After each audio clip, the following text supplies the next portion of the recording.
Welcome back to our betting strategy series. Marco, you've been taking us through some of you've protected these like you do your Pursuit. When you buy your, I'm not talking about the domestic kind. Oh, we're talking about the $19 a pound stuff. I'm talking about the import. And when you give out those sandwiches, you're very protected. You're the same way when it comes to your handicapping techniques. You are going to share another one with us. Hit us. We are, and we're going to talk about what I like to call statement games. And in this series, we look at things, we've got one goal. We want to find value in a line and something that backs our team excelling when we're getting extra value. That's the perfect world. I couldn't have said it better myself. Okay, well, that's why I said it. But what we're talking about is with statement games, when you have a team that comes off a statement game, what that does is now catapult that team to a new perception in the public's eye. And I'm going to talk about a couple examples and how you can define what a statement game is. This is something you can use season after season, but we're taping in a 2000. Now, does this apply specifically to basketball? All sports, but I like it better in college basketball. I think this is more because you have more games to use. In football, you're talking about one game a week, and the concept can be used, but it's not as successful. All right. So define a statement game. A statement game is when one team is winning, but they're playing nobodies, okay? And then they finally play a good team, and they wax them. They have a big win. That is the statement that we are good. They're 16-0, 16-1. People are saying, yeah, great record, but who have they beat? That now wait till they play, like BYU, or, let's not talk specifics. So the team finally plays someone good, and they look as good, if not better, than anyone expected.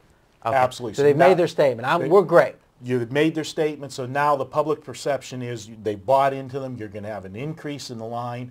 I like to go against that team after their statement game because they're at that plateau. Now they even have their own satisfaction level. Because they might have had doubts too. Right. And it's even better when that team that had the statement game then goes on the road, because now you're going to be talking about, generally, you're going to get a home dog situation, which creates now the home dog has their own statement game. They get to play that team that is the new darling.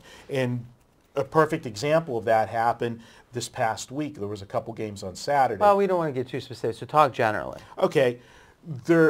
We had a team that was undefeated this year and was rolling along, and they went in and played a team that's been a good team in the past. The old guard, so to speak, slapped them up alongside the head and said, youngster, you're doing good this season, but you still got to go through us. And they blew them out. I'm talking about BYU against San Diego State. San Diego State was an upstart team. They opened the season undefeated, highly ranked in the top. But I'm a little bit confused. What was the statement game for San Diego State in this case? It wasn't for San Diego State. It was BYU making a statement that they came off a big game. They took San Diego State and it gave them their first loss. Okay, so you're saying San Diego State, BYU was the team that hadn't really played anyone. Now they finally played with someone, San Diego State. They look great. This affirms to everyone they were great, and now you're looking to fade. And they beat the team that was everybody's darling so far in San Diego State. BYU then went on the road in their next game. They were a road favorite at New Mexico.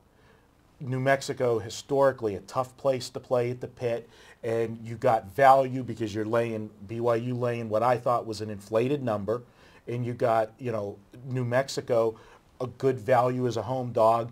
And when you look at these type of games, when you're looking for home dogs, we talked about it this week on IM, home dogs on Saturday games, there's just a more frenzied atmosphere. And that's probably atmosphere. worth another entire video. So here's the one question that I have is, I hear what you're saying is when I think about a statement game in general, I'm thinking, here's a team that does something that's spectacular, that everyone takes notice. It's going to be one of the leads on SportsCenter. Mm-hmm.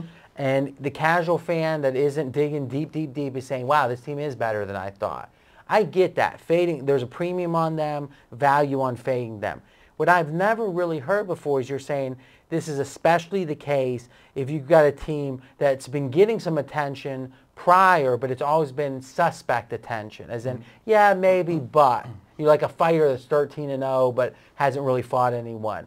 And it's almost like because they're answering all the doubters with that statement when it's even bigger than if there weren't the doubters to start with. There's a bigger adjustment in the perception of this team. Absolutely. If you want another example from the same weekend, Ohio State they're undefeated #1 currently in basketball. Ohio State had a series of close wins. And then they were playing the #2 team in the conference at home on ESPN, Purdue. A lot of people thought Purdue getting 7.5, 8 points was a very live bet because Ohio State was just getting by. Ohio State laid them out on ESPN. I mean, they cold-cocked Purdue, confirming that they are the best team in the country. So answering the doubts. Right. Then in the next game, after that big statement game on ESPN, against Purdue, they go on the road and play lowly Northwestern, laying double digits on the road, an inflated number, and they had a flat effort and won by 1. So you make a great point. There's two key factors in handicapping. One is there a premium on a team? If so, you want to go against them. And 2, motivation / focus. This system or handicapping technique gives you both. There's a premium because of the statement and answering the doubters, but motivationally, they feel self-satisfied. Absolutely. All right, great stuff, Marco. Okay, remember, guys, we're going to continue this series, and we're going to harvest. I don't think we're going to get any pursuit from Marco, but we're going to harvest all of these 31 years that he's kept these nuggets to himself, and remember, you can get all of our videos at pregame.tv.